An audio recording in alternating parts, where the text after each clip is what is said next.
Hey everybody. Hey, hey, hey. It's Friday.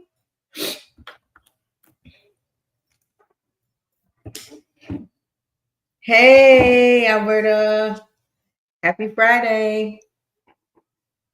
Welcome, welcome, welcome. Thank y'all so much for coming back tonight. Hello, everyone. Hit the like on the way in. Subscribe if you have not already subscribed. I know it's kind of late on the East Coast, right? Welcome to the channel. If you're new here, go ahead and hit the subscribe, hit the bell for notifications. Also, consider being a member to this channel for exclusive that we will be starting probably in the next month in July. So that'll be a good thing. Welcome, welcome, welcome, everybody. A lot has taken place today.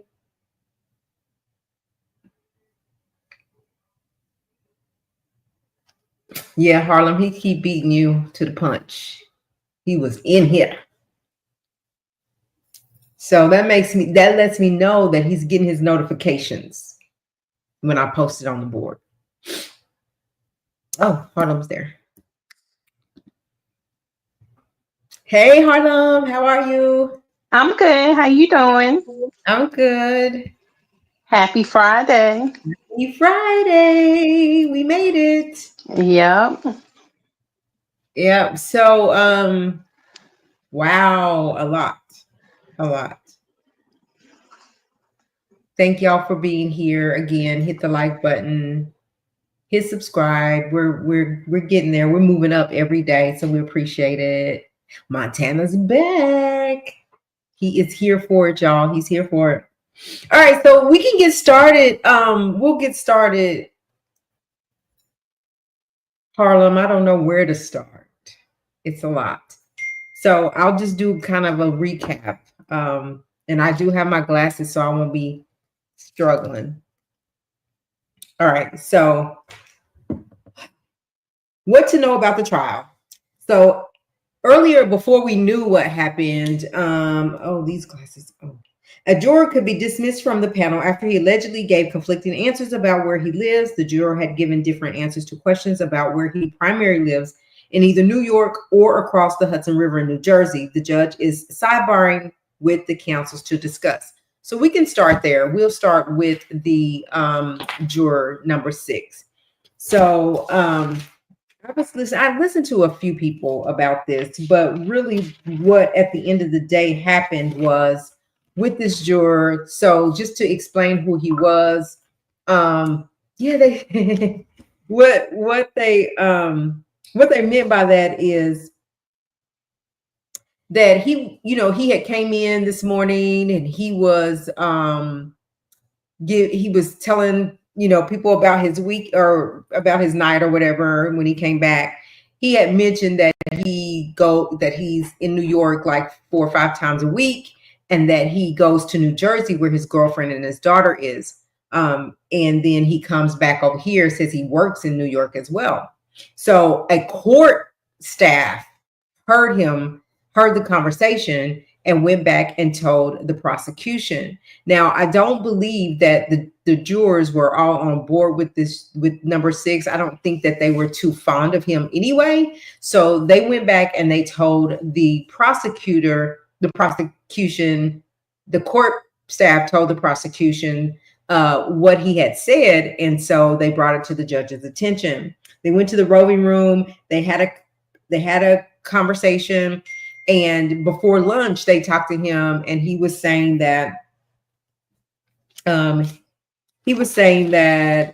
his first story was that he was his girlfriend had just moved to Jersey, and that with his daughter, and that he would go visit them maybe on the weekends, maybe one night a week or whatever. And then he came back and said, "Oh, no. After lunch, he came back and said, I'm still staying in the Bronx Monday through Friday, and then I go to Jersey and I visit my girlfriend."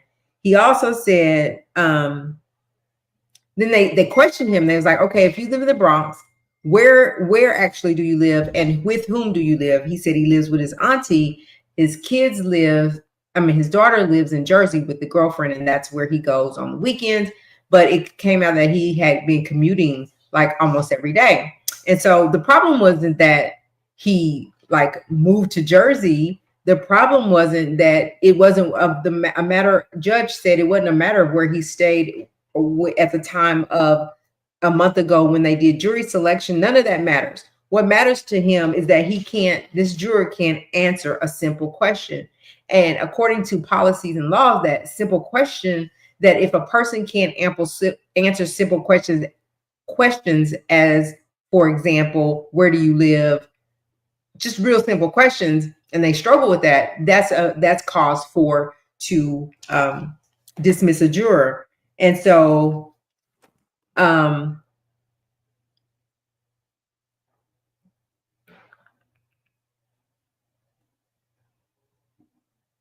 yeah, so and then at the end of the day, that the judge doesn't have to have like he can dismiss a juror for any reason. Like he has that kind of power to be able to remove a juror for any reason as long as it's by the law and not against the law or some crazy thing like their sexuality, their color, their race, whatever. He couldn't let them go for those reasons. But the law says that if a jury can't answer simple questions, that is grounds for termination to move around. And so they let this juror number 6 go on those grounds. And then the other, and he has been replaced. The thing about it is there were no other African American Black jurors left as a alternate. So I'm not sure who will replace him.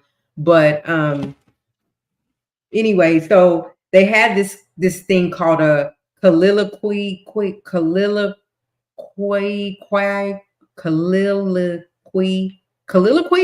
which only means they had a meeting in the chamber.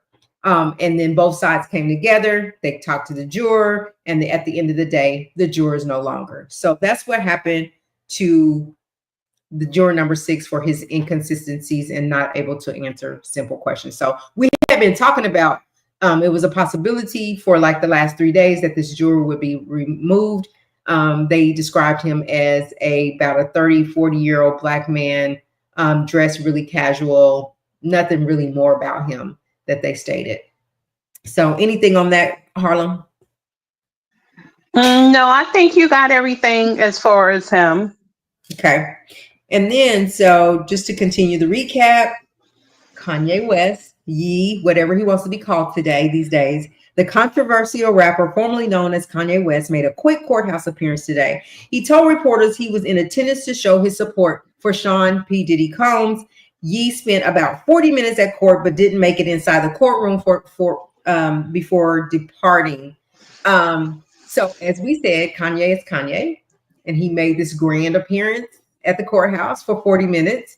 I don't know if he left because he couldn't get in the actual courtroom, but when he did arrive, he arrived and he went through media and got to the side door where Christian was there, greeted him. He went in, they put him in some overflow room, and then he stayed there for 40 minutes and he left. There are so many speculations of why Kanye stayed at this, showed up at this court. I'm saying he showed up because he supports Diddy, but he had to be seen. So those are my thoughts, that he showed up because he came to support his friend. But I do believe that he probably left. He was trying to make it in the courtroom, but they said there's a list that you have to be on. Even the family, there's a list that your name has to be on that list. And if your name is not on that list, you can't get in there. I don't care who you are. And obviously his name was not on the list. He didn't get in, but I don't know. Other speculations are that, he's just too big of a celebrity to be coming up and causing the chaos in the actual courtroom. So what do you got on Kanye, if anything? So I heard the judge didn't want him there because he was such a big celebrity to sway the jury. Yeah. Because he felt that he would sway the jury. That's why he was put in the overflow room, and I guess he wasn't happy there. So he ended Yeah, up leaving.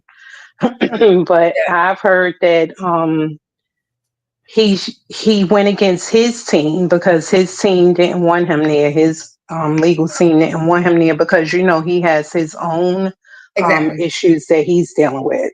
Yeah, and these issues are just about the same issues Right. that Diddy's going through. They're the same allegations, just about. And so I could see why they didn't want him there. Like, why do you need to play you've called him on the phone? You're staying in touch with his kids. Like, but that's Kanye. They'll tell him what to do. Just like he was on a interview and they were telling him not to. They were telling him not to expose who Jane Doe was, and he told him to shut up. Like, don't tell me. I'll expose who I want to expose. Like, that's just Kanye, right? He's gonna do what he want to do. But I mean, I think he came appropriately. Like, he didn't really talk to people. He just got out, went in, and came out. Like, and he didn't make a big scene. And so I think he handled himself appropriately. But again, I he's right. It's a big celebrity. They also said that it's a possibility. Like, I think he has a relationship with Donald Trump, and this is just what people say, right? That he came because he wanted to make sure Diddy was being treated appropriately because Donald Trump said that if he finds out or if he reviews it and finds that he wasn't treated appropriately or fairly, then he probably would give him this um, pardon. So I don't know. Whatever reasons it was, he was literally there. I think he was literally there yesterday. I don't know, but it was talks that he was there or in the vicinity, and he was trying to get there yesterday, and he didn't make it. Actually, to the courthouse or inside the courthouse, and like, right, because it would have been so much noise if he would have, like it was today, if he would have been there yesterday. So I'm not sure that yesterday was the day, but today he in fact did come. So that's Kanye. And Yeah. then yeah, and then so it says that Special Agent Andre Lemon, Jonathan Perez, and Anya, I can't remember. I don't know her first name. Sankar are expected to be called to the witness stand next, which they were called. Special Agent Lemons was on the second leg of the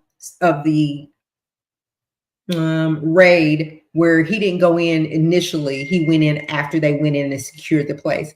And so the whole conversation today was around like the guns and the guns laying around. Where did you find the guns? He couldn't say where the guns were initially whenever he went in because he didn't go in at first. He went in after the initial group went in to secure the home. And so I'm not sure how he helped or didn't help, other than I feel like, really, I don't know how he didn't know like where the guns were. And Diddy, the defense was saying that you guys are making Diddy look like this bad person with kids in the house and guns just laying around, that the guns were actually in the security room locked away. But that man couldn't attest to that because he didn't see where they were initially. When he got in, they were laying around. They had pulled them out or whatever. So, but he couldn't get on the stand and say that.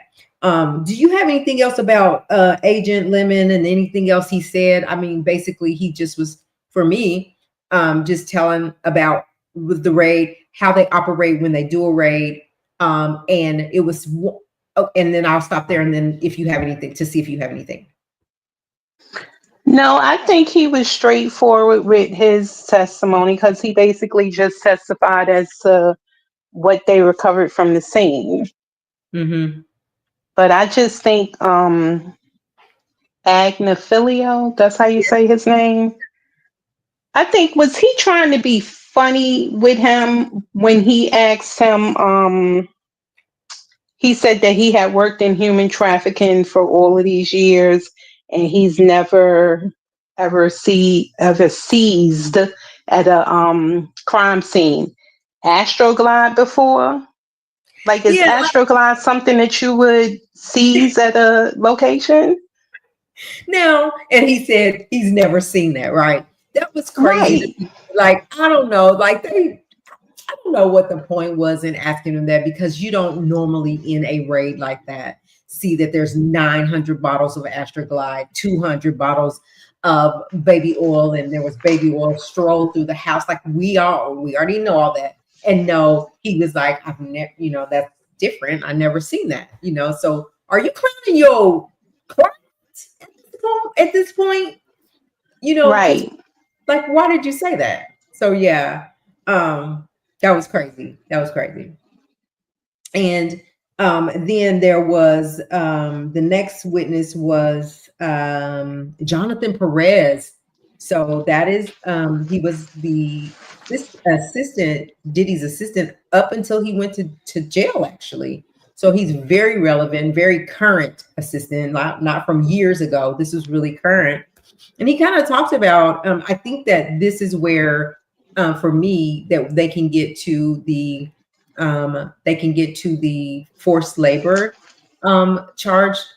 And so I wanted to talk about what I heard today on that one. So basically, it's like they asked the question, like, how do you get to this charge with what we've heard today? And basically, it's not what what you're tasked to do. It's no, it's what you're if what you're tasked to do is unlawful, is how they're looking at it. This is how that's what the law is, right? And so he said that 1% of his time involved setting up freak off nights, running personal errands for Diddy, um, and the RICO. So the RICO don't have to. What the lawyer said is that the RICO don't have to give someone. Oh, I wrote this down wrong. Under the RICO, it's it's the task that you're set to do, right? So if I'm hired as an assistant to make sure his meetings are all lined up, make sure, for his bids, to make sure he's able to be at all these places, but yet when I get there, you start paying me to go set up freak offs, and you start charging, paying me to go buy the clothes for these freak offs and set them up and break them down and clean up, then that becomes unlawful, and that becomes forced labor under the RICO, is what I'm understanding. So at this point, with that said, are we at the RICO? Did we get to the RICO today, Harlem, with what we know now, what the law is? So again, the law is that you hire someone on and you pay them for their position, what their job description is, but yet in addition to that, they're doing unlawful things. Are we at the RICO?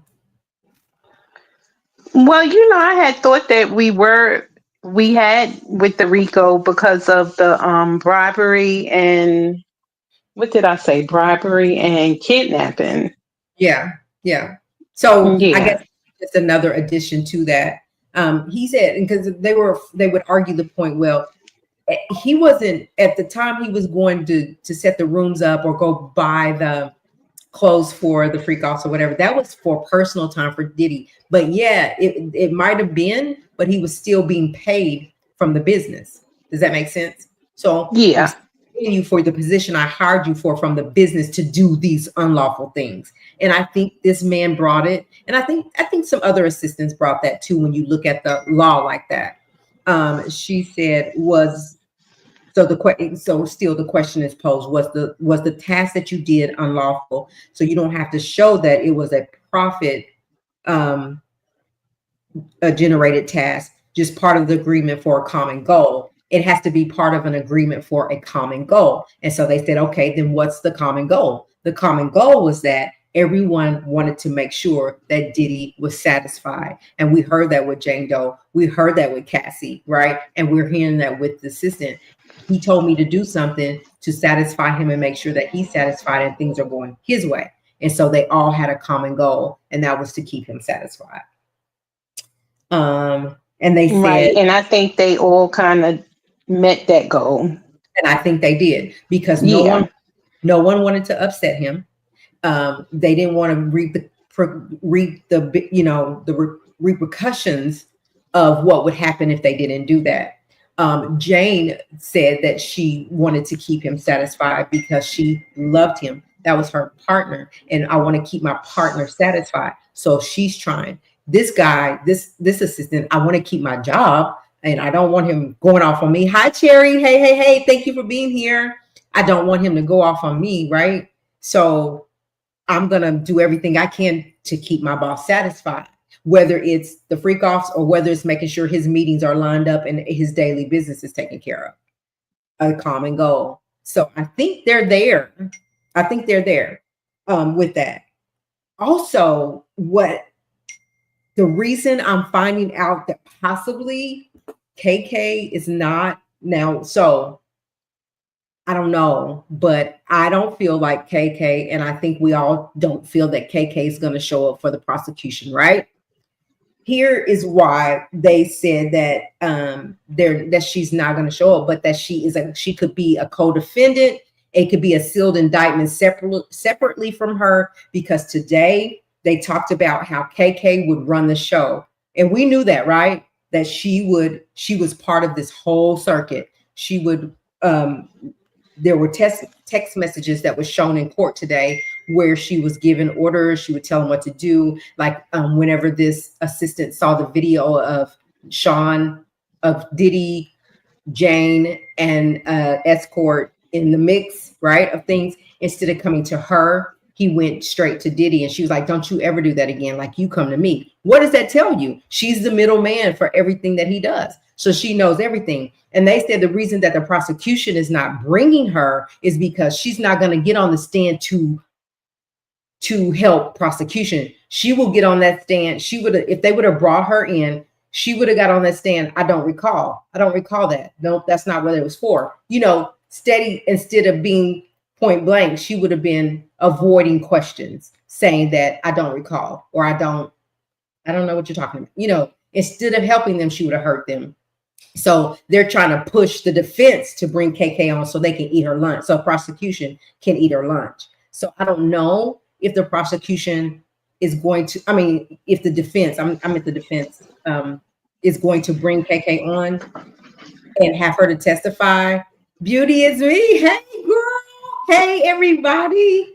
But the defense could possibly bring her on, but they said the defense don't even have to bring anybody on, to testify. They could go like whenever the prosecution rests, like Monday, whenever they're supposed to rest, or whenever, Monday or Wednesday, then they could just come and just do their own thing. I don't see that happening. They're gonna have to bring somebody, I think. I don't know, in his defense. But anyway, so she said that they're not going to be she said they saw text messages where like he would go out and get these clothes for Jane and for the freak offs, and that they would have faulty receipts, like it would be a receipt written like money was taken from the Gucci bag, and we all know what the Gucci bag is for, right?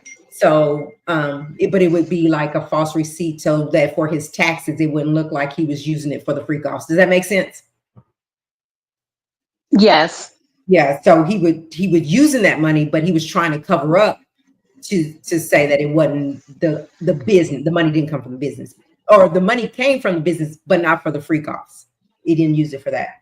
And it says that they're not going to call KK. She's not going to help the prosecution. I said that.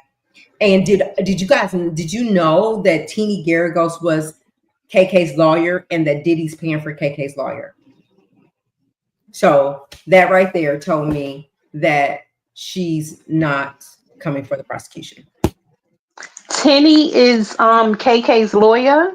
Yes, allegedly. But what I heard, what somebody saw the documents, a lawyer, and she said, she's a lawyer, she's an attorney. She said she saw where in the documentation that Teeny Garagos is KK's lawyer, and that Diddy is paying for the lawyer.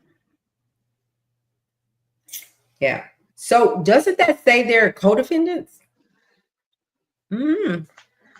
Yeah, because remember that time a few weeks back, I had mentioned that it was strange that Brian Steele had said that there were text messages from of KK's that they, however they were printed in whatever format, they were having a hard time printing it, and that they reached out to her lawyer to get copies. I was like, why wouldn't they go back to the prosecution and ask for copies instead of going to her lawyer? Sorry. Yeah, right, but okay. I'm sorry, I got distracted. Tell me that again. It's my sister. I'm telling her I'm lying. Say it again. Remember a few weeks ago when Brian Steele said that there were text messages that they were having a hard time printing in the format that the prosecution had sent to them? And they had reached out to KK's lawyer. So, which is they didn't reach far if they reached the Tenny. I was going to say, so that makes it confusing, right? Did you just get on the phone or catch her after court and say, hey, we need this? If she's the lawyer, or is she in fact the lawyer? What I'm being told from sources that is an attorney that saw it in black and white, said they know that this is her lawyer, and they know that Diddy's paying for her. Which I don't know. That's kind of hard for me to get there in the fact that a conflict of interest, but maybe not. I guess she can represent both of them if they're both a defendant, if they're going to both, be on that side. She could be his lawyer. So that's not a conflict of interest. I don't know how that works. That's why we need a lawyer on here, and I'm working on it, I promise. But anyway, because maybe did they see just the name Garagos? Maybe it's the father, her lawyer. But she said Teeny Garagos is, oh, hey, y'all, by the way, did y'all know? And I saw it in the documents. Teeny Garagos is KK's lawyer. And I also saw Diddy's paying for it. So I don't know. I want to see the document that you saw. And then that'll resolve it for me. I just don't understand how it's, I don't know. That's a hard one, Harlem. I don't know. But I can go back and I'll try to reach out to her and find out what, more. Can you tell me more about that? And then just kind of clean it up over here. Yeah, because I could try to see if I could search and find like a lawsuit or something for KK. And I'll do some research too, and then we'll talk about that tomorrow. I'll put that on the little parking lot to talk about tomorrow. So tonight when I get off, I'll kind of look and try to reach out to that lawyer, that attorney. I reached out to a couple of people. I'm waiting for them to respond as well, but we'll find out. Let me write it down. Find out. We on our job, Montana. What you got to say about that, buddy? Get yourself up here. All right, so.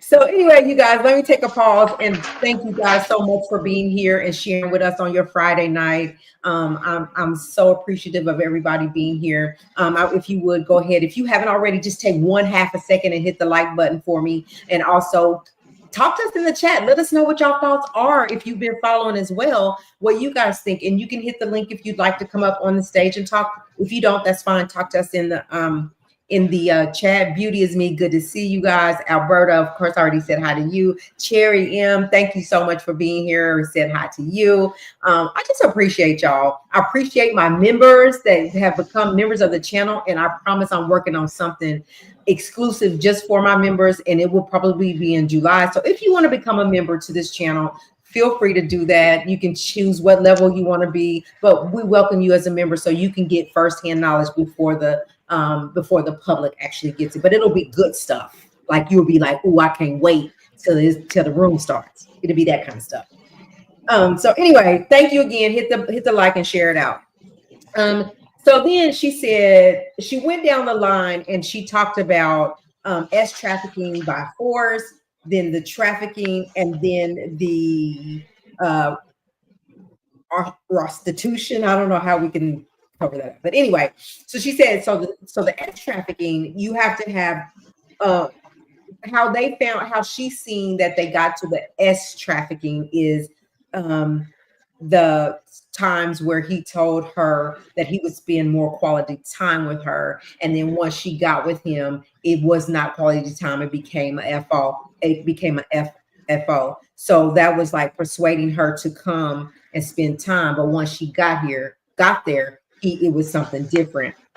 And then the trafficking by coercion was where he was hanging the rent payment over her head. And then June 2024, we're talking about Jane. She started the OnlyFans, and then she was still getting, but she was still doing the FOs. And um, he, at one point, she hit him. She started being aggressive with him, and then she hit him. He knocked the doors off the hinges. She ran out. She came back. He was still there, and he made her get dressed and do a FO. So that's trafficking, part of trafficking. And then, so even if, like, how we talk about how we struggle with, are we at the RICO? Are we at S trafficking? Are we at coercion? We go back and forth. She said, like, the jury could look at that and they could be going back and forth too, but there's all these charges are separate charges, right? So they could say, I absolutely find him not guilty on the RICO, but we find him guilty. It could be a hung jury on Jane's testimony, right? But we find him guilty on Cassie's testimony, right? So that's how they say it on count 1, count 2, count 3. It could be mixed, but he could be guilty on 4 out of 5 or 3 out of 5, whatever. And so she talked about that. I thought that was really interesting, how somebody else's perspective, like we talk about how they felt like they got to the S trafficking, the RICO, and the coercion, and kind of was similar about what we've all been talking about. So I think that's the same thing we've been discussing. So what else do I have? I also wanted to talk about this. So Monday, so y'all know who Brendan is, right? Brendan is the drug mule. Brendan is the alleged drug mule, sorry. And he is the one that got caught on the plane. They was getting ready to go spring break. He had the little duffel bag full of rugs, and the police, the Homeland Security stopped them, got them off the plane. His twins was with him, and Brendan Paul was with him as well, and he went to jail. We were all thinking that Brendan, got this. Well, I'm not gonna say we were all. Let me speak for me. I was thinking, just from sources and how I was following it, that Brendan took a plea deal, and he was to not be around Puff no more, no contact with Puff, and no interaction, and take your plea, pay some fines and costs or whatever to move on, right? They're saying that now they've given him immunity, and he has flipped on Sean Combs, Puffy, and he will be on the stand on Monday. So my question to Miss Harlem here is, Harlem, is that enough to go to the courthouse? For me, Harlem, it's not a Diddy testimony, but it's a Brendan that was right there on the plane with him. Like, is that enough? Nope. That ain't it. So listen, for me, I think Brendan's testimony would be good enough for me to place KK, since KK ain't coming. I think that would be the next best for me, because he was his right-hand man. Brendan's picture has been placed up there. Brendan has been named as one of those that Diddy would call if they ran out of rugs during a freak off. He's calling Brendan or security, that Fahim guy. I think Fahad, whatever his name is. But I think Brendan is going to be a good witness for the prosecution. What do you think? Yeah, because whatever he did, I think he did a program. Did he do jail, or did he do a program? He did a program. So he went to jail. They arrested him, and then they actually allowed him. That's why they said that he took a plea deal to get out and have to do a program. Like, I think he had to even do like some inpatient. This is alleged, okay? Some inpatient rehab for the rug use. And then the other stipulations like not be around Sean. So he didn't do time other than went to jail and had to bond out. But then Right. he had stipulations. So I think he had to do the program, and I think it was like a rug program. And so it'll be really interesting to see the questions they're going to ask, how he's going to respond, because we need him to be a powerhouse. And then also how the defense is going to respond to this. Now, you think Diddy was all uptight with these witnesses, these other witnesses? I think because he was so close to Diddy, like on flights with Diddy, like, he was really a close, like, not a KK at all, by no means. KK was his boss too, right? But he was really intertwined with Diddy's daily dues. He was one that when they traveled, Diddy would have him allegedly to pack the rugs on the plane, right? Diddy's hands trying to keep his hands clean. So I'm gonna bring Brendan along because Brendan was really supposed to be an assistant. So he ended up being a rug mule.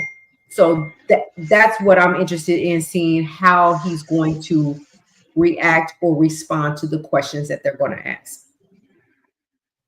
Yeah, I think Brendan will be a good witness for them because I think that's how they probably set everything up as far as when they picked him up and put him in a program or what have you. It was all in exchange for him testifying.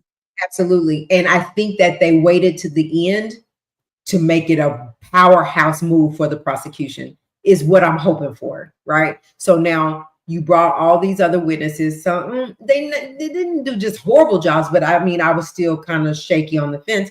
But I'm just thinking that Brendan is going to be this powerhouse witness for them because they waited for him to bring him on last. With the other, there'll be a few more witnesses, I believe, that they have, and they are alleged to rest. The prosecution is alleged to rest either Monday, no later than Wednesday, and then it'll be on the defense. Right.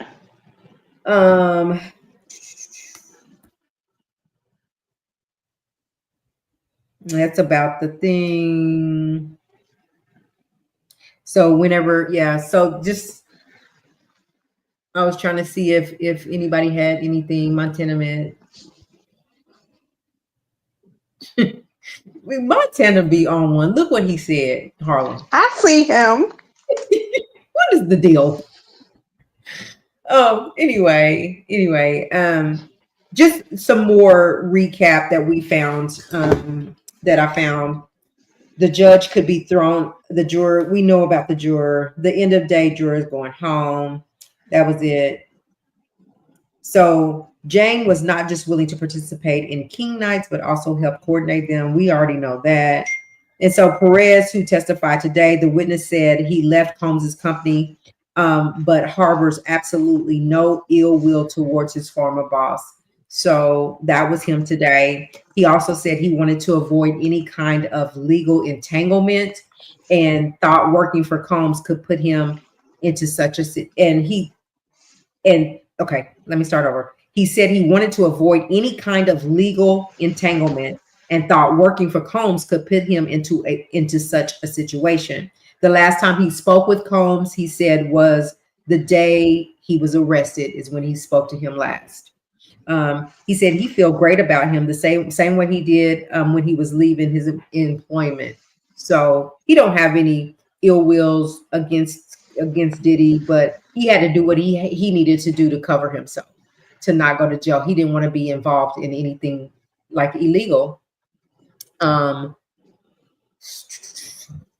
Right. So he said buying rugs for Combs was an element of the job. So there we go again, right? According to Perez, he said that part of his job was to go and purchase the rugs for him. So that's a part of my job description, says this, but I'm doing this illegally, and he's using the money out of the Gucci bag, which they're making receipts for why this money's gone, but it ain't going to show it's for the rugs, right? So he said he testified that Muhammad would submit receipts for the money he used to buy the rugs. So that's the false receipts that they made. He said he would get cash from Combs's top security guard, which is Fahim Muhammad, in order to score white stuff up your nose, Xanax and Molly. Wow. He said the defendant kept cash, white stuff for your nose, ketamine, Adderall, X, and Molly in a Gucci pouch, which we knew that. So he's confirming what they've already told us in earlier testimonies. The bag was a must-have for Combs when he traveled for King Nights. And he said he knew what a King Night was. He knew that King Night was that he was going to be with a woman and have their little parties. Today, they said that Sean P. Diddy Combs felt he appeared to be particularly engaged with his attorneys today. So he was doing a lot of back and forth with his attorneys. They were talking back and forth. Not sure what they were talking about, but Combs seemed to be paying very close attention to the testimony of the federal agent that went in his home, describing the raid in Los Angeles. And then he even handed his attorney a note while the lawyer was cross-examining him. So I'm sure some of those questions, when he's talking and writing notes, he's probably saying, can you ask him this? Or what if we ask him this? So I'm just speculating, but Combs could be fighting some congestion, perhaps allergies today, as he grabbed tissues and forcefully blew his nose at one point in the morning. Give me some attention here. Give me some attention. Perez recounted how he found a X tape showing Jane engaged with another man as Combs watched in the background on the iPad, which I talked about earlier. And he said the employee said he immediately brought the issue to Combs, and his chief of staff, Christina Coram, said he brought it to them, and that's when she said, "Don't tell him first. You come tell me so I can fix it, or that I will relay it to him." He said that Combs staff would typically get between 2 and 24 hours to either 2 to 24 hours to prepare for a king night, an evening their boss would spend in a hotel with a woman, with another woman. So they, like I said, they knew what it was. He said there would be food, a change of clothes, condoms, lubricants, and red lights were among the items commonly packed that Perez packed. That's in alignment with everyone else. He said that's why Jamie Foxx in his stand-up comedy, he left Diddy party at 9 p.m. because he wasn't with that. I believe that. He said he don't know nothing about it, but I believe that he wasn't going to be a part of that. And then they talk about how Kanye left. He walked out of the front doors of the federal courthouse and just got in his car and drove away. Perez worked for Combs back to Perez. He worked for Combs between December 2021 and up to this past September, addressing his boss by several names. The witness said he at different times addressed Combs as Diddy, P. Diddy, Mr. C. Love, all kinds of names, CP, crack pipe, whatever he would call him. A formal assistant. He said he is 35 years. He's a 35-year-old native from Fort Lauderdale, Florida, and he wore a brown suit and a black shirt. He said how he got the job is KK brought it to him. Somehow he met up with KK. KK sent him to Miami for I think a couple of weeks or a month. I can't remember, for a trial. I think it was 2 weeks. She sent him over there and to see how he did, and he passed the test. He got the job. The agent said that the agent that went inside Combs's house in Los Angeles, he said the agent said he'd never found large, which we said that earlier. He never found large amounts of baby oils in his previous human trafficking investigations. Asked if he had ever walked out of a trafficking raid with boxes of baby, he said no. That's what you were talking about, Harlem. I think so. We know earlier on, maybe even last week, I can't remember exactly when, but the prosecutors, the judge had gotten on to Diddy for nodding his head empathetically to people, right? But Maureen Comey today, one of the prosecutors, complained to judge that Combs was nodding empathetically as his ex-girlfriend Jane and the Homeland Security agent testified. Brian Steele, one of Combs' lawyers, pushed back at the characterization, saying his client had been nothing but professional. Subramaniam, who scolded Combs' team last week after the rapper apparently made facial expressions at jurors, told Comey it would be impossible to police everyone in the courtroom, but made it clear we will keep our eyes on this for any inappropriate behavior. And he said that meant he can't be nodding and talking to his families during testimonies or none of that. Diddy's going to do what he want to do. They said he testified to finding Combs kept an arsenal of firearms and ammunition designed to pierce armor, according to the federal agent who led the raid. He said long guns, AR-15 style weapons, Smith & Wesson rifles, a Ruger file, and a Glock pistol were among the firearms discovered. Now, I don't know if you guys followed Dinah, but shout out to him. He was talking about how they went in and raided the home and that there is a basement. Where can I find baby oil? He was, they went in the basement and they went in his house, but they never went to the basement. So he was kind of like, why would you not go to the basement? Like, what was the reason? So they had put up a layout of Diddy's home. And they said, this is a layout of his home, but minus the basement. So I'm wondering what's in the basement. Is there really a secret tunnel, or is this just hearsay? I'm going to have to hold Harlem, take over for just a second. My son is needing me. Just a second. Oh, okay.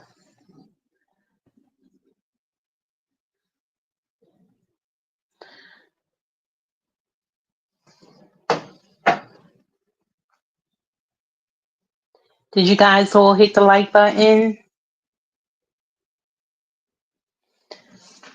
Montana is supposed to be up here on the panel joining us to talk about the case.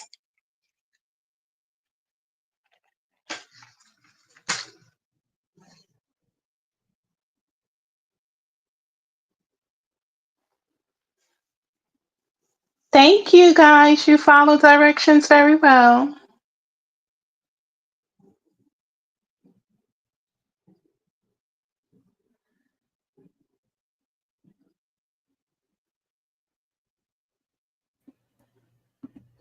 All right, I'm back.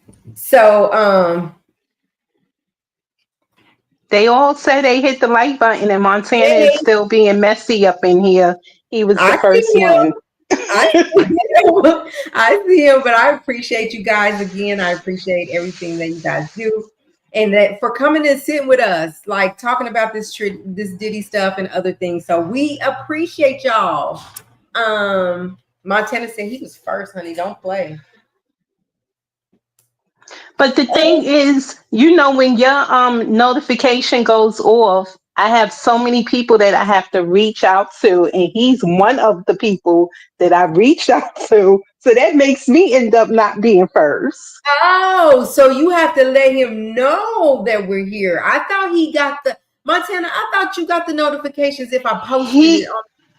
he said he gets the notification, but then sometimes he doesn't because he's not that big of a social media person. So that's why I message Oh, him. I got you. I got you. Well, Harlem, thank you for reaching out to people because they are showing up. They are showing up. I just Montana, did you hit the bell?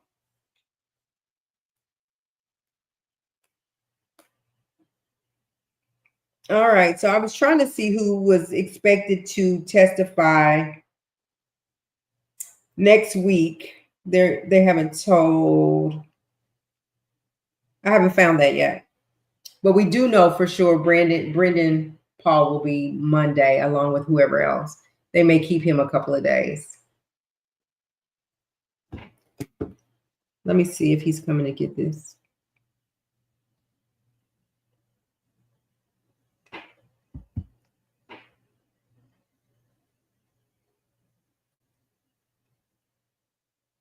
Okay. So anyway, Beauty is me. You always busy. I will put you back in line. But I do get the notification. But I want Harlem to always reach out to me. Yeah, Oh, I reach out to Alberta too. thank you, Harlem. And she be on point. And when I be posting something, she be responding out there. I'm like, that's my girl. That's my girl. Um, thank you for doing that, Alberta. So, all right, what else we got? Trying to figure out. I just find it funny that they all have different names for it. Cassie says freak off, Jane says hotel night. And then the Um, then King he Knight. says what? King night. Yeah, but they all meant the same thing. They all was doing the same thing. And so Yeah, the I wonder what Puffy calls it. King Knight, he said that when his boss would tell him he was having King Night, he knew what it was about. He knew he was going to be with a girl at a hotel, and they had to go put it together. King Kong, Okay. he's the king. He's the king of Hmm. free. So yep, that's he called him. He called them freak offs and everything else. Freak offs, King Nights, hotel nights. Um, I think that's all really that I had to catch us up. Oh, hey, hey. What's up? Thank you for being here. Oh, was it a rug night too, Alberta? Bit of everything.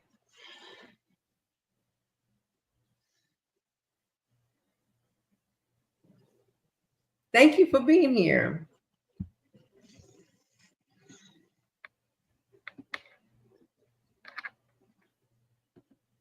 Okay.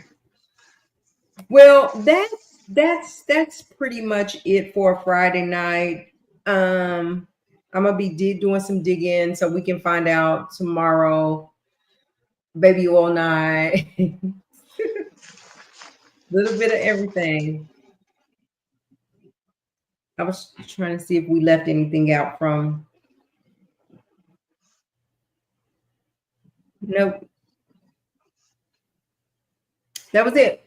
So if there's nothing else, I think, and it's late over there where y'all are. I think I'll go for now. We'll be back here tomorrow. I'll probably go live a couple of times tomorrow. I don't know. Depends on what I find tonight. Um, maybe something other than P. Diddy, but that's just the talk of the town right now. So You always say that it's late on the East Coast. It's not that late. it's not that late. What time is it? 11. That 11 ain't late to you? 11:08. Oh, okay. I don't know what late is to people. Where's Montana. Bridget at tonight? So she might be traveling. I didn't Oh, talk okay. to her earlier. And she's traveling to Oklahoma sometime this weekend or beginning of the week. I don't know if she's already gone or not. But I didn't talk to her today at all. Um I heard on the R. Kelly side that on his situation that they have filed for his release. I guess they're just waiting on a response from that. So I don't know what's going on with that. I haven't really dug into that one yet. But that would have been good to talk about. Well, for him, it was said that. Remember, I said that Tasha K said that he was moved in the middle of the night. Yeah. Yeah, they put him in the shoe, Okay. so he's not eating because it was said by the person that they were going to poison his food. It's food. Yeah, Hmm. so I don't know.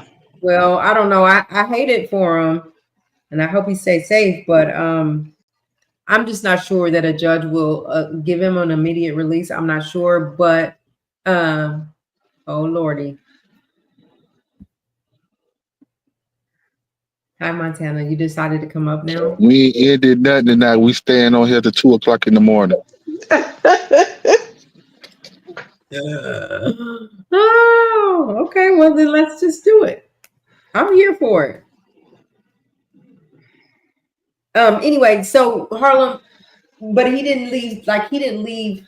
Like South Carolina, he's still there, but just in the shoe, right? Yeah, he's in the shoe. Mm-hmm.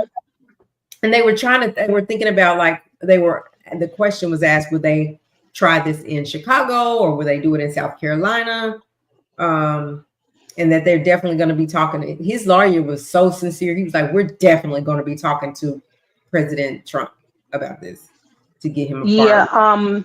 Those lawyers are the lawyers that Daryl McDavid had during the Chicago trial. Oh, yeah, Yeah. yeah.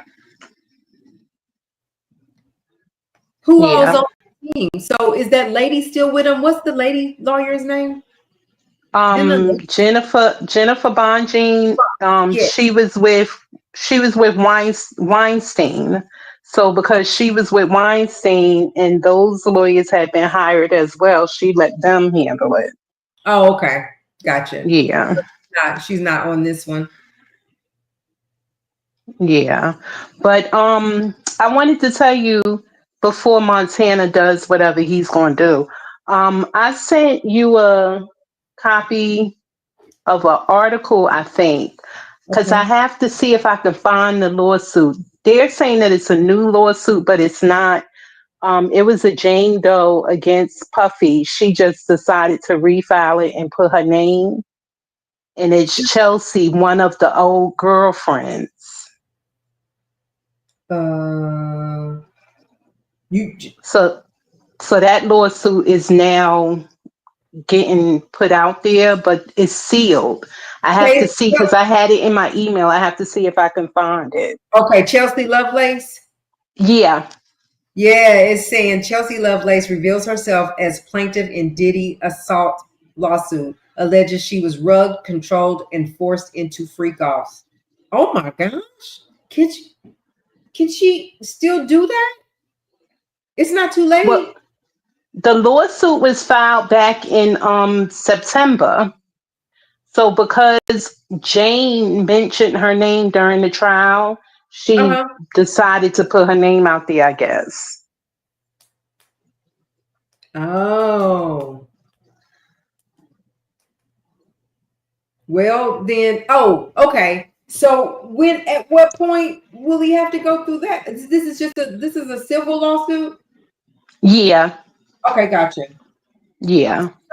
They were talking about like his property, right? They were saying that, and these were attorneys talking back and forth as well. So how this works? So we know that like some of his assets are frozen until it's determined whether he's guilty or not, right?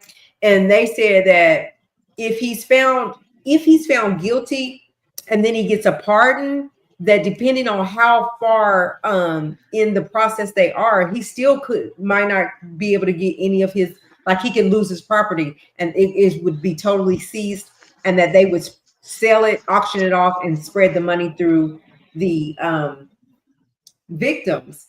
But if he was to be found like guilty and then he got a pardon and they weren't too far in there where they couldn't back him out, that he would get everything back just on a pardon. Now, a pardon don't mean that you're not guilty. It's just saying that, according to Trump, is you wasn't treated right, so I'm gonna give you I'm gonna give you rules.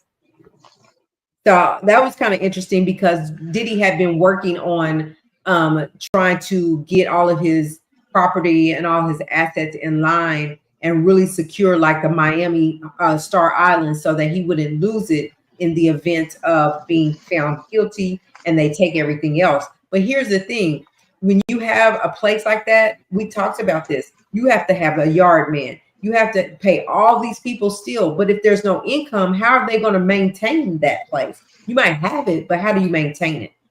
Is would be my question. Like, what kind of money's coming in to maintain that property? Because that's a lot of money. This man is taking care of a lot of people, a lot of people. But would the property get seized if it's in like the family's name? Because I thought he put some stuff in the kids and the mother's name and whatever. He could have, yeah, he could have. But at the end of the day, that's all on him because I mean, that's all come with that type of lifestyle. When you do that type of stuff, it comes with that lifestyle. But couldn't, and then also, you know, he could have. They're saying like they didn't. Who was we talking about this last night? Where they didn't get a chance to really investigate like they wanted to because they rushed it. And like there's some assets or monies that could be overseas in accounts too, maybe in his kids or mom's name or his mama's name. So there may be money else other places that could help them survive, I guess. But yeah, Montana, you right. You so right about that. Bonjean and Cosby's Bonjean was Cosby's lawyer. Yeah, sure was. Sure was. But even though the females that he was dealing with was about that money, the men that was helping him cover it up was about the money too. That's why they helped him do it. Yeah, he had to cover his tracks. Yep. Yep. They said that he has allegedly has paid off people, so many people, even currently, to keep them from coming to testify against him and just have resolved things silently. I think the big question for me now is where's Gina? What is going on with Gina? Like, I thought once you're subpoenaed that you had to come to court and testify, or else you could go to jail. Like, is that not true? But Gina was a victim. She was victim number 3.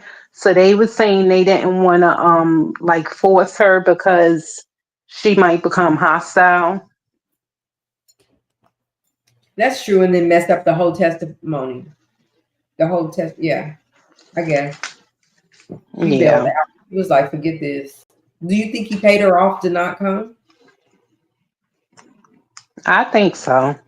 To settle it off? Just like you just hush and take this and go.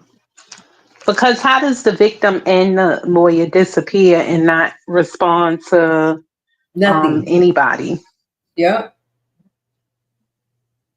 That's crazy.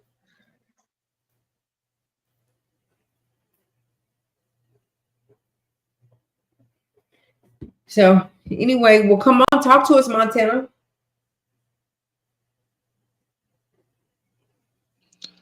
Just like I said, you hear me? I can hear you. But yeah, I just wait to see what's gonna happen. What the final results gonna be at this point.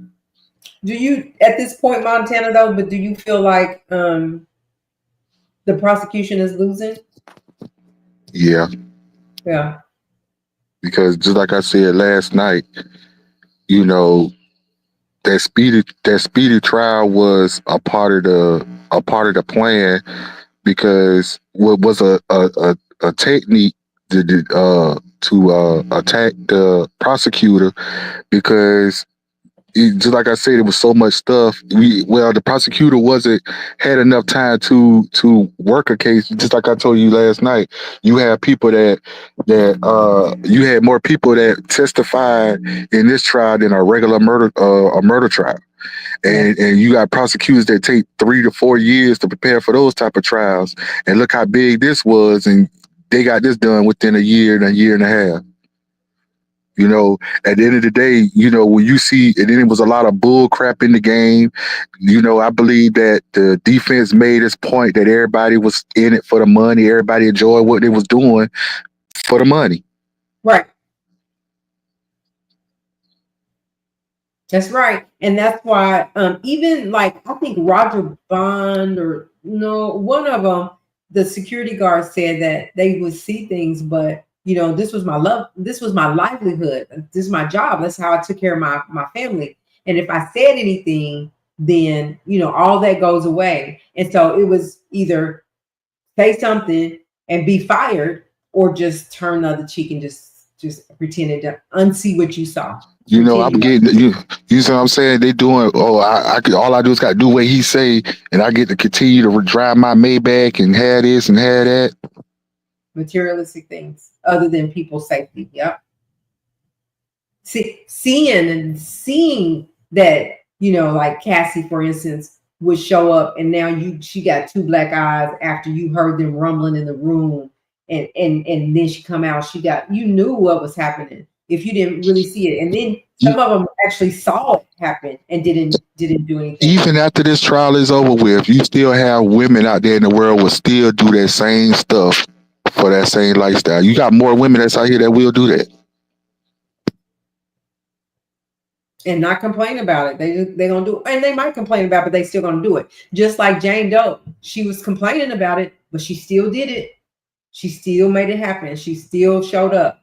And I feel like when she was like, I'm just done. It's over. I don't want to do this. This is not the life I want. I feel nasty. I feel gross. I'm sick. I got UTIs. All that to only still go back and do the FO because he was paying her rent. She was living the lifestyle.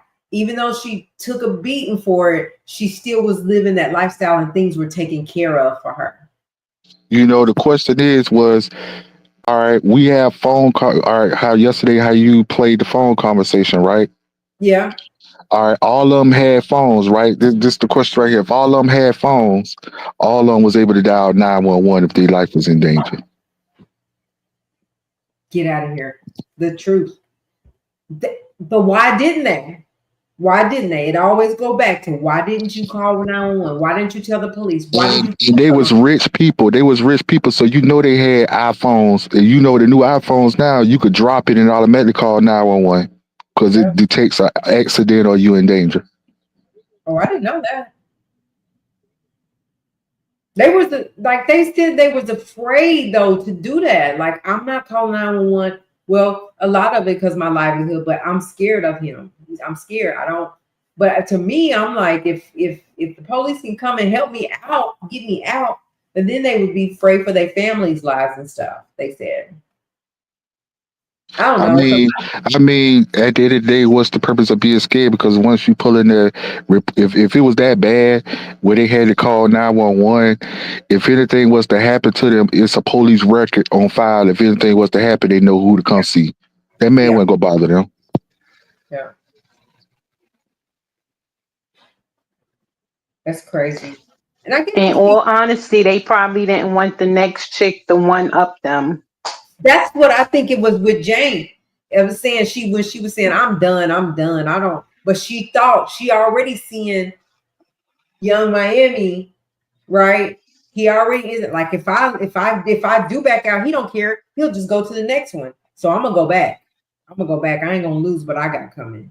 But you still gonna take a beating for it? Mm-hmm.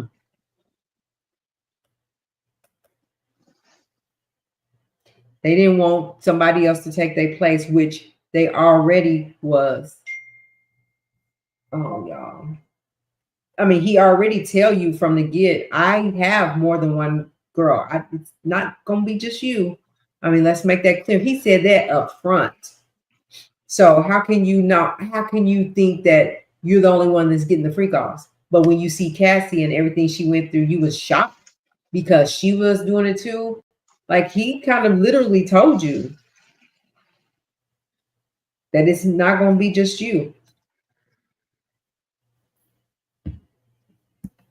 Just like, you got say, every city or every city got a big time drug dealer. You got women right now would do the same thing with the big time drug dealer in their town right now today. Yeah. Just so they can have all the jewelry, all the eyelashes and wigs and all that. It's true.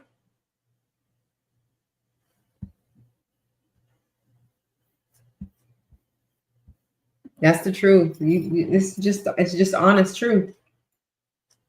That's their reality.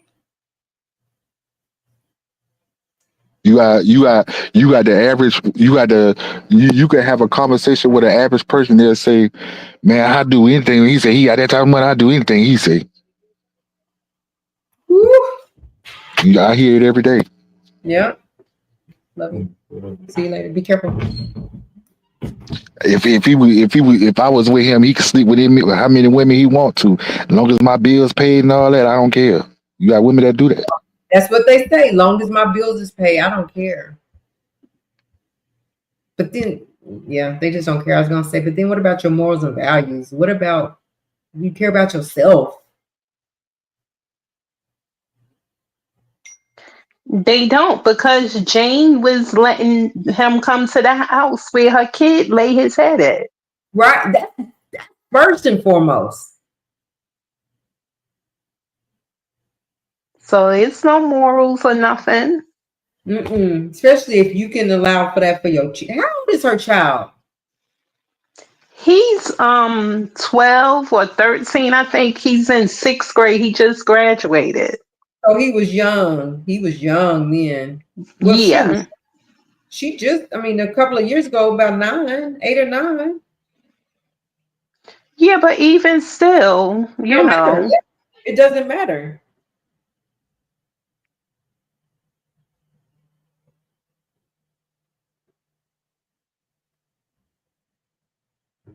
It's crazy. The things people do behind closed doors. And like they was talking about Kanye and what's her name? That surprise witness was reading like his lawsuit. It's the same situation that Diddy's in. You know, the girls that he was having his assistants drive 4 hours to bring him honey. They said it was something about honey that made men perform better and longer. And she would have to, like, if he would run out, this is what she said in the lawsuit. If he would run out of the honey, he would call her and make her drive 4 hours one way to bring him the honey. But she said she felt like it was just to lure her there so he could take advantage of her. But you kept doing it, like you kept going back and bringing the honey, and you knew that every time he called you, like he, according to you, allegedly, he was taking advantage of you.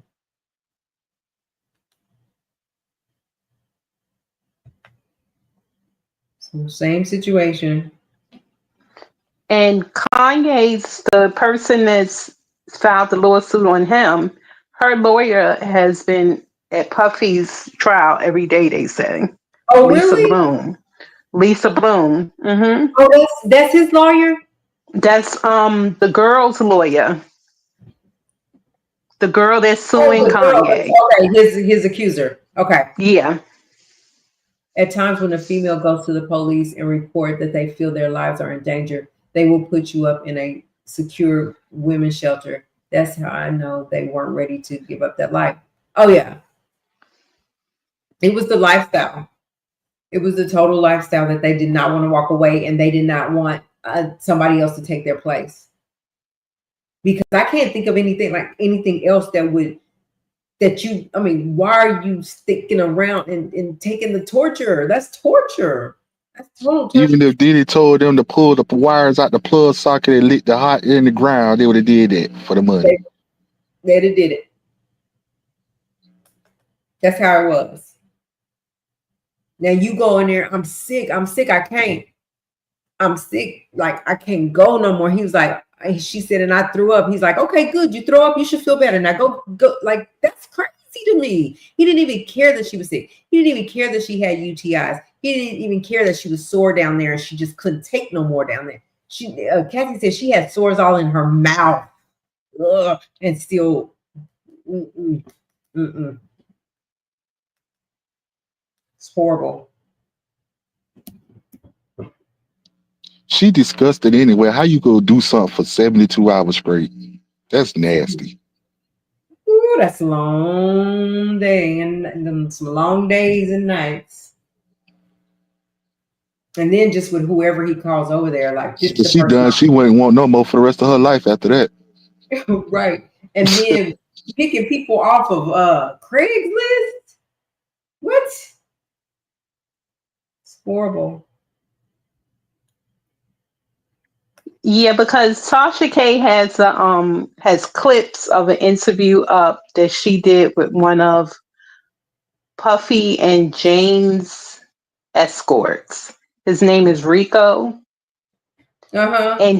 And he talked in one of the clips about after he finished, he went to go get in the shower. They had all of these bottles of baby oil in the bathroom, in the bathtub. But it was like she just went in the room with Puff. She didn't even look like she wanted to go take a shower. Oh, so and then what also, like when she was saying, it was just so horrible. what she was saying after the man would come in her. Like then you go right over to him in the room with Diddy, and now y'all and you haven't even cleaned up yet because he didn't want you to. This is horrible. It's just horrible. I mean, you have to love yourself a little bit better than that. But I guess you got to learn. They're like, no, in no way are we badgering victims. And no way. It's just trying to understand what makes it like that. Like, what makes it? Is money really that powerful? Are material things really that powerful? I don't know. But in no way are we downing any victim at all. Not at all. No victim shaming. Just trying to understand. That's it.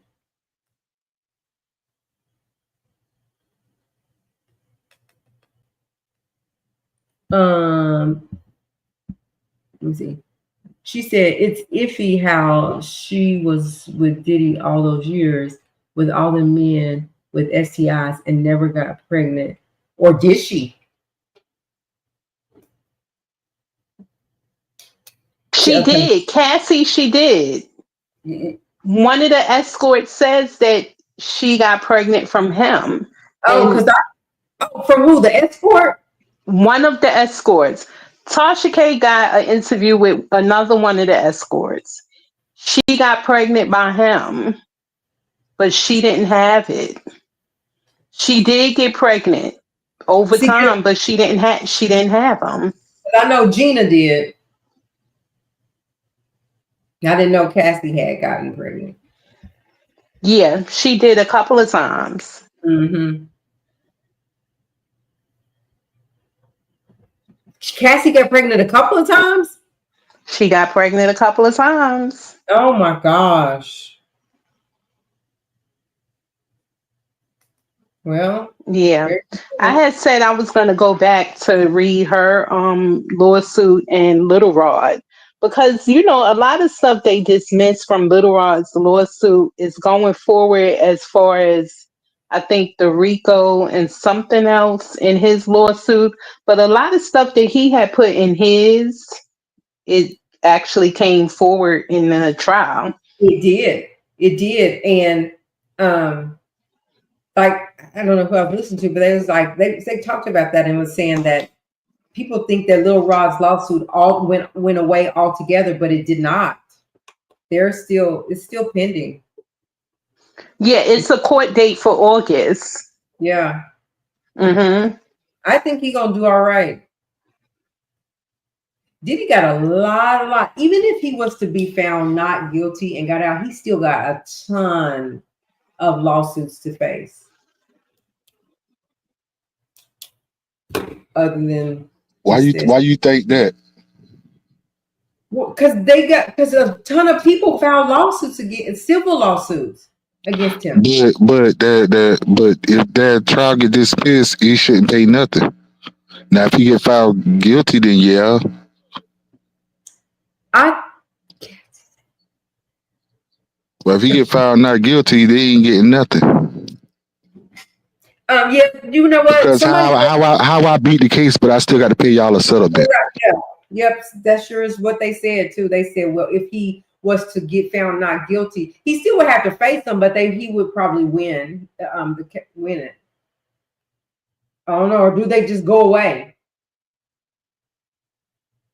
It's a ton of them though. But if he gets found guilty and get all those years in jail, ain't nobody gonna get paid anyway. I mean, they'll still get their money because his what do you call it? Huh? Yeah, not his what do you call his enterprise still pay for it. Oh, okay.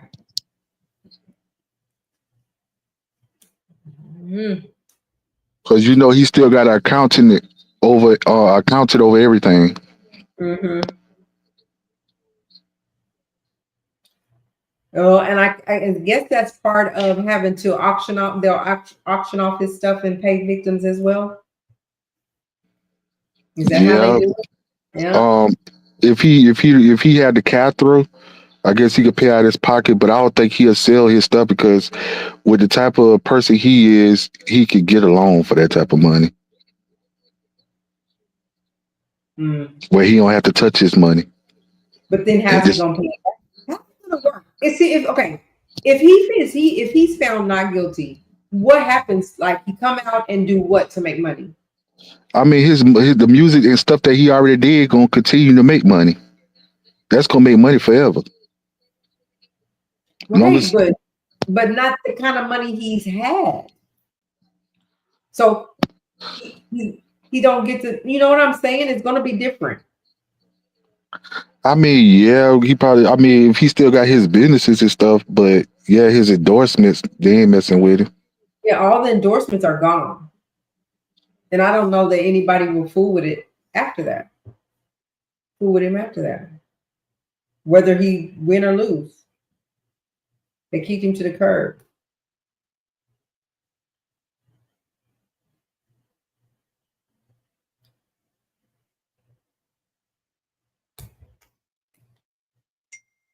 Okay, let me see.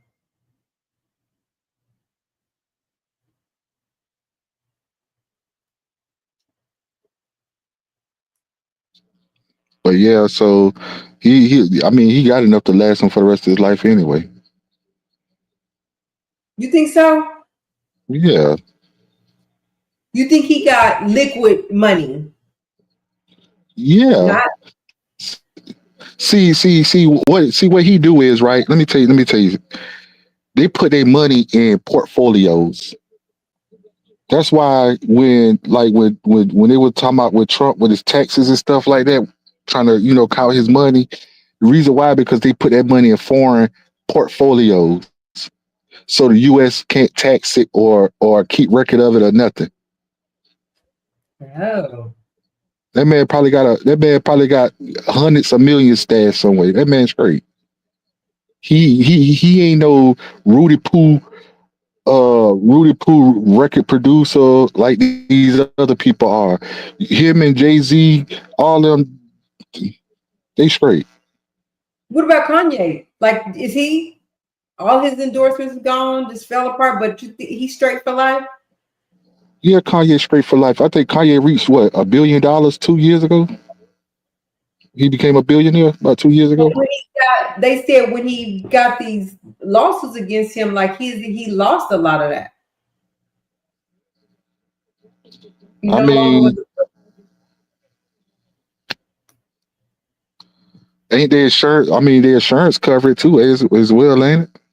I guess. Yeah, because that's how people. Yeah, yep. They got insurance. Because that's how the attorney was saying that's how people could that like when they file a civil suit like that they can file it. They want to file against all the businesses and everything and the insurance. There's insurance they could get paid from. So yeah, I think so. And just after that lawsuit being paid out, they just go have to pay higher premiums to keep their Yeah. insurance. Yep. Do you think that Kanye could ever like bounce back musically?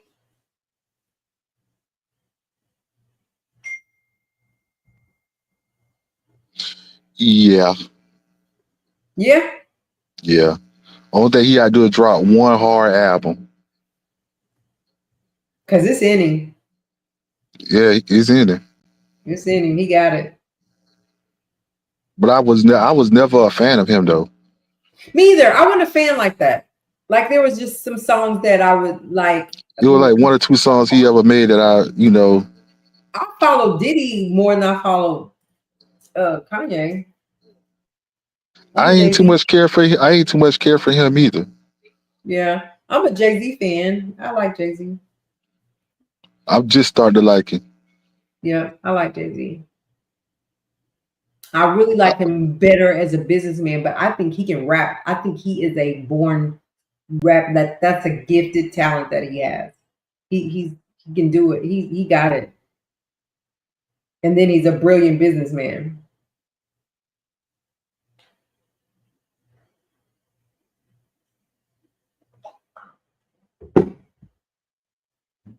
What else? What else? What else? Chilling on a Friday Wake up, Harlem. with my with my I'm peeps. not sleeping.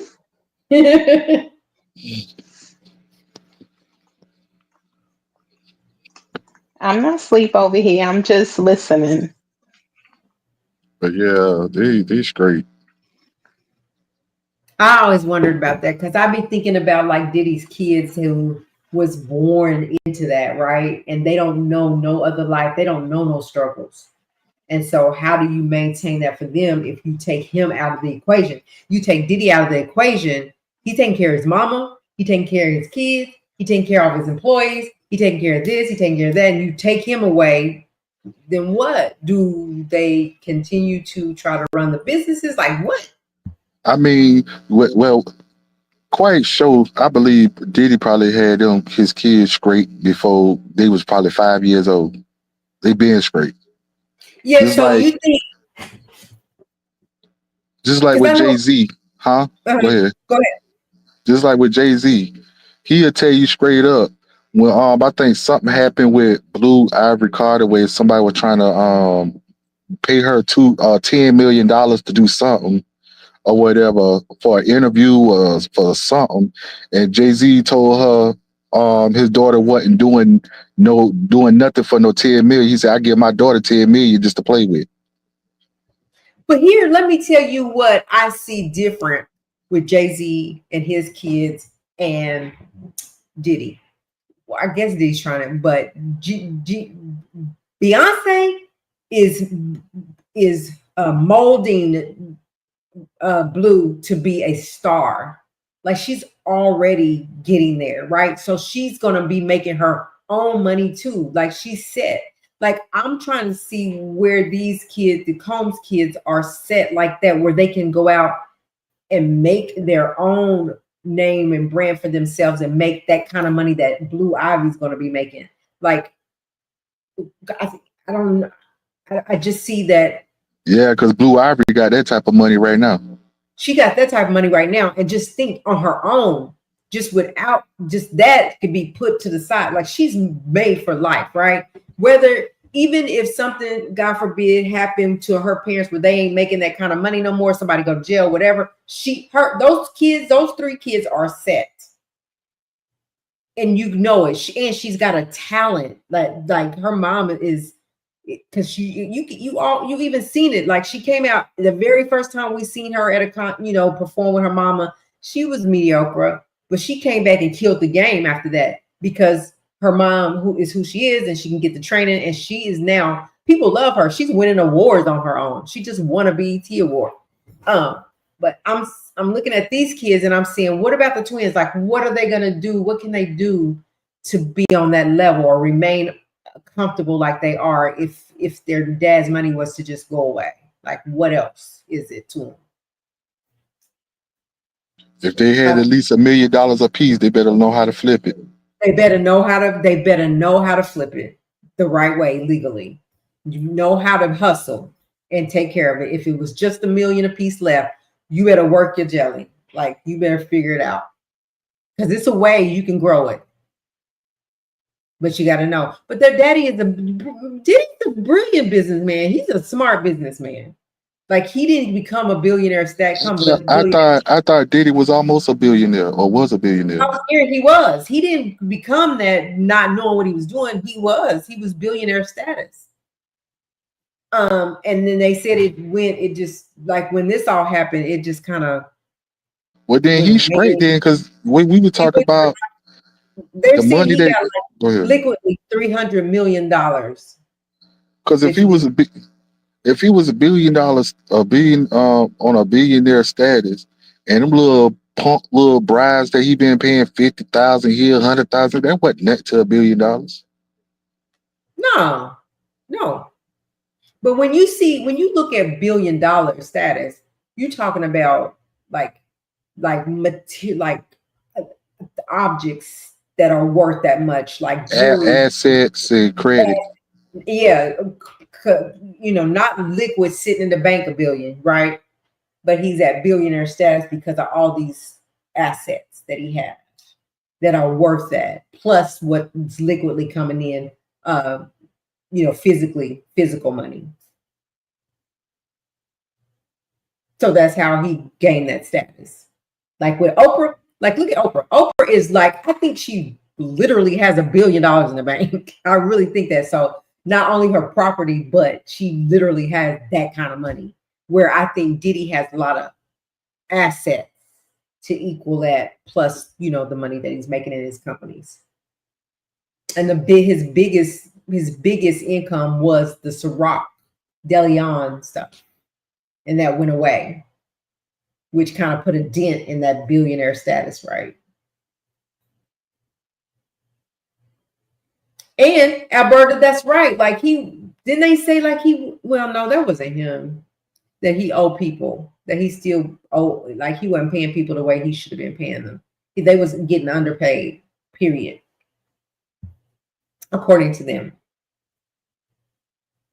If the work they was doing and they was only getting $60,000 a year, that's not a lot of money. Hey, Beauty, that's the same way I was. I didn't too much care about them either, but I just, liked it, some of their artists, just some of the songs they artists made. Right. Because like I feel that. Like I liked if out of Kanye, Jay-Z, and Diddy, it would be Jay-Z that I would follow the most. But I'm a Tupac fan. Period. Just period. Point At blank. least you're doing better than Harlem. Harlem an Eminem fan. Eminem? Oh, not at all. Not at all. I'm diehard Tupac fan. Eminem of all people. Not at all. Go ahead, explain it, Harlem. Go ahead, explain it to the people. I don't have anything to explain. Ain't nothing to say, huh, Harlem? There's nothing to say. Not Eminem. No. And is Alberta agreeing? Yes, allegedly. That's right, Miss Alberta. Wow. See, one thing about Miss Alberta, that it ain't sit right with her when you typed in the comments that you was blocking me. That ain't sit right with her.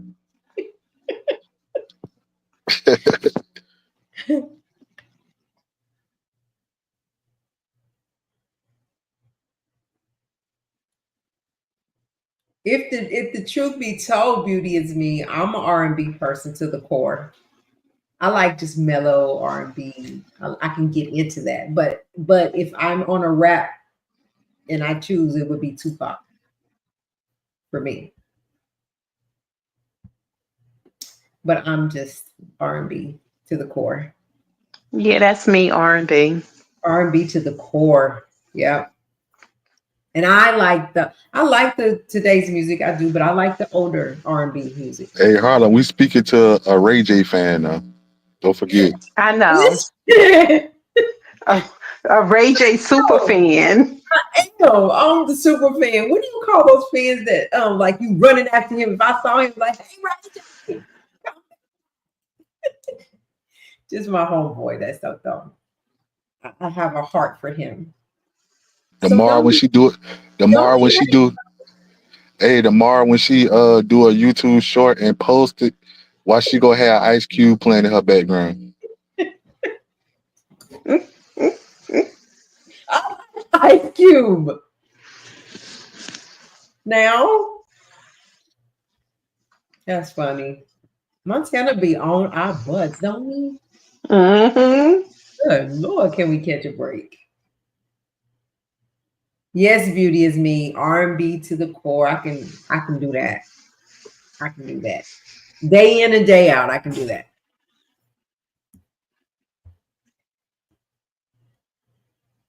I listen to Tupac, yep. I like Biggie, and I love DMX too.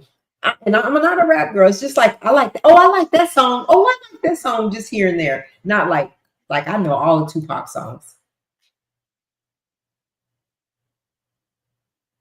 I like Diddy and Hey, Beauty, that's weird. That's weird. DMX. You like DMX? She about to get blocked. You don't like DMX? She about to get blocked. Why? Come on, Montana. What's No, wrong with DMX? That's crazy work right there. explain. Do some splaining.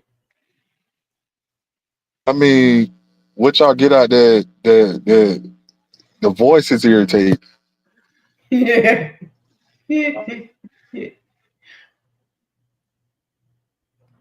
I just liked it. Now he had like 2 songs that I liked. After that, it was over with. Oh, I liked them.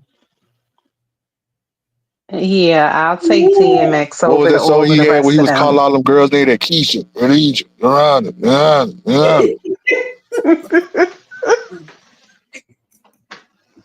Who do you like in Montana? Who's your rapper? I listened to Money Man.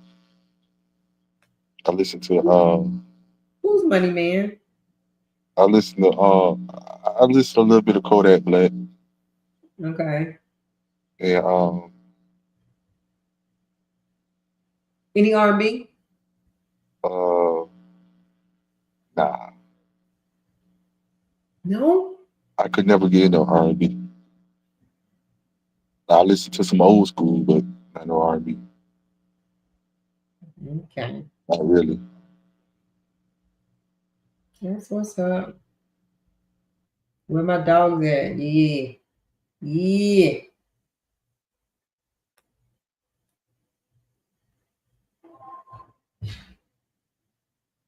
Somebody at my door. Hold on, y'all. Let me see who this is. So who your top 3 rappers, Harlem? I don't have a top three rappers.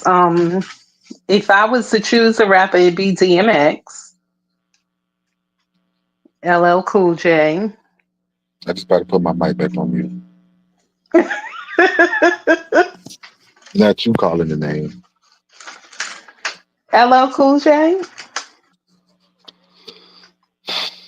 He had one song that I like. Everybody got one song that you like.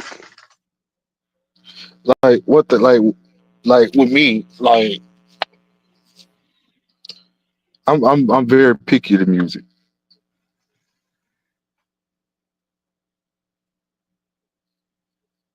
Like I Okay. listen like to be honest with you, I listen to pop more than I listen to R&B. I listen to pop. Okay. Maybe you haven't listened to the correct artist to judge on R&B. You know, I rather listen to I throw my hands up in the air sometimes, screaming ayo. You know what I'm saying? I don't know what that is. You know, you don't heard that on movies. I'm just messing with you. Well, So do you like Jeezy? Because APZ says Tupac and Jeezy. I mean, I used to listen to Jeezy back in the day. You just, went commercial. Like Gucci and all them. Like I listen to Gucci and all them. But like Jeezy, I used to listen to him back in my high school days, but he done went commercial now. Hmm. What commercial mean? Like Goofy. Oh. Okay.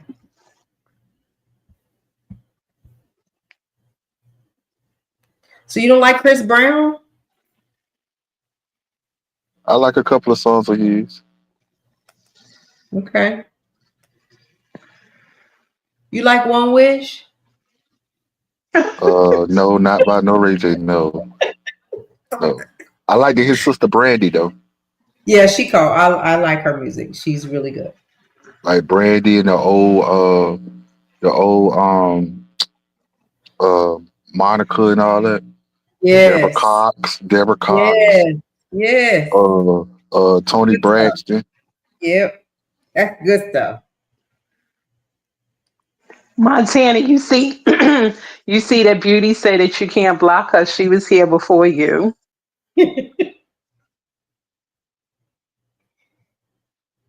Well, tell Beauty ain't no statute of limitations.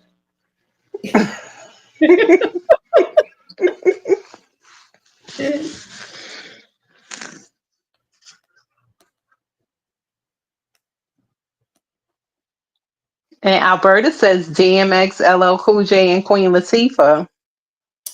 Queen Latifah, all right. I wasn't crazy about a lot of her work. I love her acting more than I like her music. But I like LL Cool J, some of his songs. Yeah, she had a few songs, Queen Latifah. Like you say, I like her acting better. Yeah, I'd rather see her acting than rapping.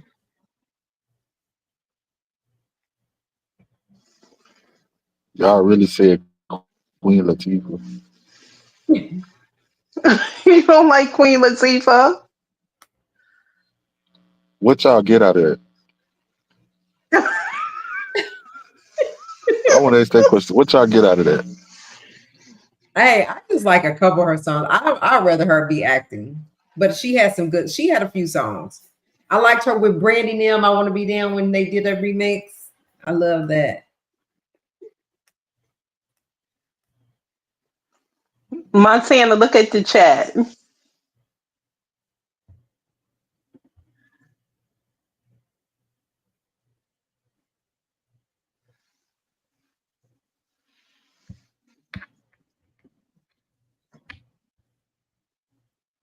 He went silent on us.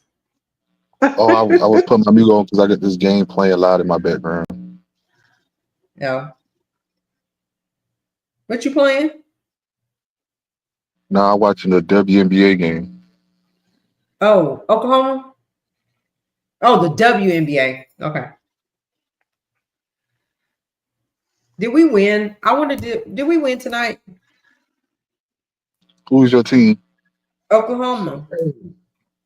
Talking about in the finals. That game was last night. Y'all lost. They played tonight. No, they played last night. They played tonight. Talking about with them in the Pacers. They played last night. They lost. Mm-mm. They played Wednesday, and then they. I don't know. Okay.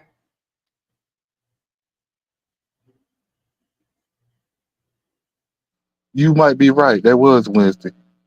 Yeah, they played tonight. I knew I was going crazy, and Yeah, we it was won. Wednesday. Yeah, Wednesday. Wednesday they lost, We and then lost, and then we won so tonight. Yeah, so it's tied up 2-2. yeah. Let's go, Y'all Oklahoma. y'all gonna lose. We're gonna take it. No, y'all not. Y'all ain't got enough power. Oh yeah, we do. We got this.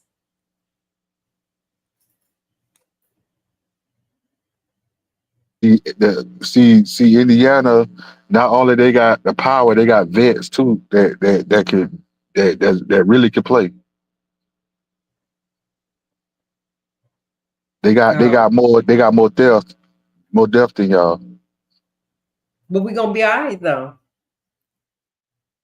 We're gonna win this. We're gonna take it. We knew who y'all was when back in what 2010 when y'all had Russell Westbrook and Kevin Durant, Mm-hmm. and we ain't heard nothing about y'all no more after that. Now you hearing about us. Cut that. We Well, just won. that was 20. That was what that was 09 2010, Can you give us our flowers? We won today, about 15, 16 years ago. Montana. We won today. We're in the finals today. Okay, 2025. y'all ain't gonna 2025. win it. Y'all ain't gonna win it. All right. We shall see. Go Thunder. Who's your team? You probably wasn't even following them till they made it to the finals. Let's be honest. Right. I'm not a sports See, one person. thing about me, I call a spade a spade. Right. I am not. You hit the nail on the head. I am not. But now that they're doing their thing, I'm supporting. I'm a LeBron fan, I so I don't just even know the follow people him on the everywhere he team. go. I'm a LeBron fan, so I just follow him everywhere he go. Yep, me too. I'm a LeBron fan. NFL, I'm a Falcon fan. And I'm a Steph Curry fan.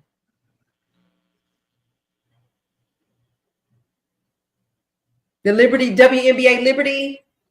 Yes, I Um, I, had. She was one of the players was on the cover of my magazine. I forget her name. And they won it. Didn't they win it all or something like that? Who's playing right now that you're the watching? Las Vegas Aces in Dallas. Oh, okay. Aja Wilson out tonight, so they losing. I mean, they came back.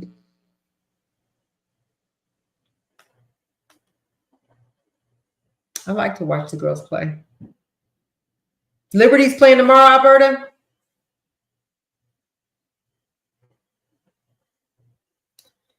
All right, y'all. So I appreciate y'all being here. Y'all ready to go? The 90s had the best music and style. Period. Period. I Now I agree. agree with you on that one. I do agree on that. But the stuff they make now is trash. I'm a watch. I'm a reality fan. Beauty is me. So I am going. What'd you just say, Montana? I said the stuff they make today now is trash. Oh, yes, I'm going to be watching Ellie and Ashanti and Governor because I like them both. I think I'm glad they're back together with a baby.